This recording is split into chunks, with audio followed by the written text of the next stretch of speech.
अस्सलाम वालेकुम नाज़रीन, मैं मोहम्मद जावेद हूं और आप देख रहे हैं मेरा यूट्यूब चैनल ASG न्यूज़।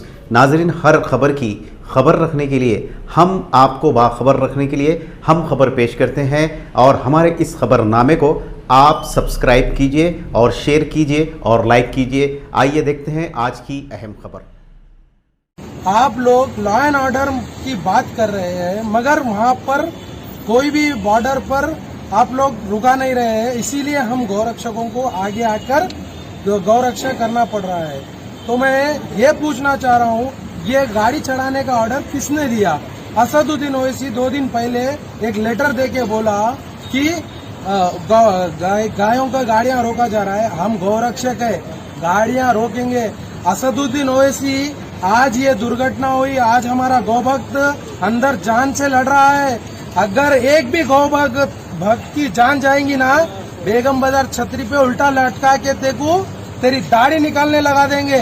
गौभक्तों को क्या मामूली समझ रहा है? हम काम अब आप देखेंगे, अब बकरीद आने वाली है, अचानक हैदराबाद की जो रोडें हैं वहां पर गौरक्षक पैदा हो जाते। अरे जो करो, साल के 11 महीने तुम्हारे को याद नहीं आई अम्मा की मोहब्बत? याद नहीं आई तुमको? अब क्योंकि बकरीद आ रही, फौरन आ गए। कल मीरपेट दोस्तों, मैं फहद मखसूसी।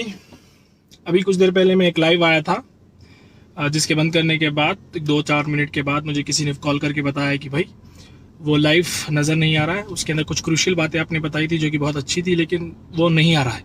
तो इस वजह से मैं दोबारा से लाइव आ रहा हूँ। बहरहाल एनीवेज, मैं कहना ये चाह रहा था कि एक बीजेपी का 2 टके का लीडर अभी जिसका मैं बयान देखता हूँ, जिसके अंदर वो कहता है कि भाई हम गौ रक्षा करने के लिए जो है ना कुछ ट्रक को रोकने की कोशिश करे, तो एक ट्रक के सामने शायद उनका गौ रक्षक आ गया, जिसकी वजह से वो दवाखाना पहुंच गया। और वो कहता है कि भाई अगर उसको कुछ होता है तो वो फिर वो बहरहाल एक कम्युनल बातें करता है। और यानी ये लोग साल भर तो कुछ काम करते नहीं है, लेकिन ऐन ईद के मौके पे, खास करके बकरा ईद के मौके पे आ जाते हैं गरीबों के पेट पे लात मारने के लिए। और उसके साथ साथ वो जो है ना एक बहुत बड़ी बात कर देता है। वो अगर डायरेक्ट असदुद्दीन ओवैसी को कुछ कहता तो शायद मैं उसके ऊपर रिएक्शन ना देता, लेकिन उसने कहा कि भाई असदुद्दीन ओवैसी की दाढ़ी काटेगा वो उल्टा लटका के। तो अगर तेरे में है दम तो वाकई में असदुद्दीन ओवैसी को हाथ भी लगा के बता ले रे भाई। असदुद्दीन ओवैसी तो छोड़ दे, उनके चेले चपाटे जो साथ पे फिरते नहीं, उसको हाथ लगा के बता ले।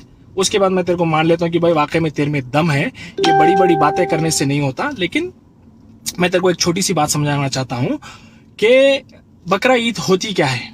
बकरा ईद दुनिया की सबसे बड़ी वो ईद है जिसके अंदर ना कि सिर्फ गरीब बल्कि अमीर, यानी ना कि सिर्फ अमीर बल्कि गरीब भी जो है ना ये त्योहार को मनाते हैं बहुत ही खूबसूरत तरीके से।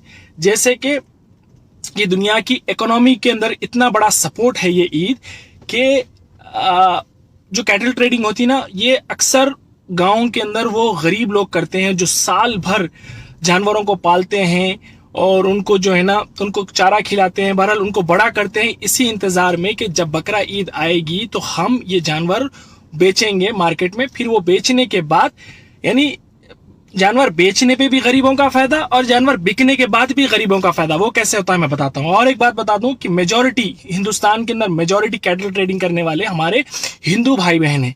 हमारे हिंदू भाई लोग जो है ना अपना सारा साल ये जानवरों को पालते हैं इसी इंतजार में कि बकरीद आएगी तो वो बेचेंगे। तो अब तू गौ रक्षा के नाम पे ट्रकों को रोक के एक तो बेचारे गरीब ड्राइवर को मारने की बात कर रहा है, यानी ड्राइवरों को मारते तोड़ते हो तुम लोग। उस वजह से शायद वो अपनी जान बचाने के चक्कर में जो है ना तेरा जो भी भरल साथी था उसको उसने टक्कर मार दिया और वो दवाखाने पहुंच गया। तो आते क्यों हो कुत्ते बिल्लियों की तरह ट्रकों के सामने? तुम वो ये काम करते क्यों हो भाई? तू क्या स्टेट गवर्नमेंट का एम्प्लॉय है, सेंट्रल गवर्नमेंट का एम्प्लॉय है? तू है कौन भाई? पुलिस है, कानून है, कोर्ट है, कोर्ट के जरिए से अप्रोच हो। पुलिस को क्या नहीं मालूम है किसको परमिशन दिया हुआ है, किसको नहीं दिया हुआ है, किसको रोकना है, किसको नहीं रोकना है?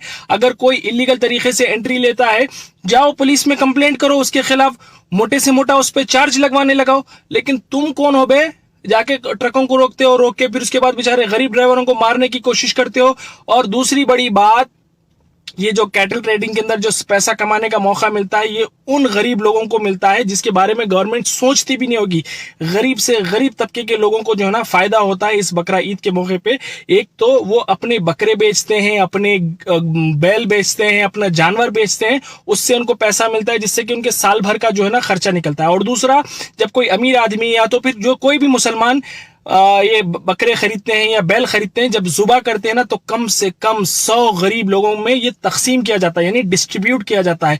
तो खरीदने पे भी गरीब का फायदा और उसको जुबा करके जब डिस्ट्रीब्यूट किया जाता है तो उसमें भी गरीबों का फायदा। तो ये गरीबों के लिए एक बहुत ही अहम ईद का मौका होता है। और तुम जैसे जंगली लोग जो जानते नहीं हो कि भाई ये ईद क्यों है, क्या है, उल्टे सीधे हरकतें करने साल भर तो कोई काम करते नहीं हो, लेकिन ऐन बकरा ईद के मौके पे पहुंच जाते हो अपना कम्युनल चेहरा दिखाने के लिए, माहौल को गंदा और खराब करने के लिए।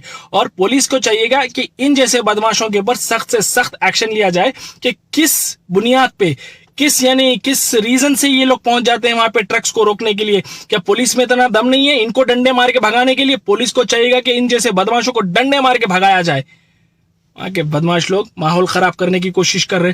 अरे हिंदुओं की रिस्पेक्ट तो जो है ना, हिंदू धर्म की रिस्पेक्ट मैं समझता हूं कि तुमसे ज्यादा तो हम करते हैं। और मैं नहीं समझता कि तुम कोई हिंदू या सनातनी धर्म के हो। अगर तुम हिंदू या सनातनी धर्म के होते तो तुमको पता होता कि भाई दूसरे रिलीजन्स की रेस्पेक्ट कैसे करने चाहिए। भाई हम अपने जो है ना, हम हिंदू भाइयों के सेंटिमेंट्स को हर्ट नहीं होना चाहिए करके, इसलिए हम गौ माता को जुबाई करना छोड़ दिए। हम तो बैल को जुबा करते हैं, बकरे को जुबा करते हैं, लेकिन गौ माता को जुबा करना ही छोड़ दिए। तो हम ज्यादा रिस्पेक्ट करते हैं हिंदू धर्म की, ना कि तुम, क्योंकि हमारा खुद इस्लाम हमें सिखाता है कि दूसरे धर्मों की रेस्पेक्ट करना चाहिए और इस तरह के बदमाशी हरकतें करना छोड़ो, भाईचारे से रहना सीखो। Thank you very much.